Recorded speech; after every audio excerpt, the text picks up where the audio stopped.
esan digun zure militantzia sindikala, ezta?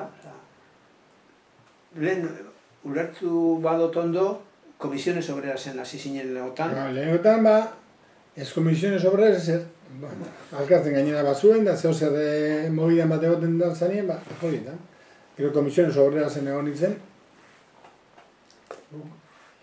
MKkuek Comisionesen egon ginen. Elkaikuek batzuk UGT, bestatzuk Comisiones Obreras, bestatzuk... Orden momentu nolan zen. Da gero ja, Comisiones Obreras itxi bota ere. Eta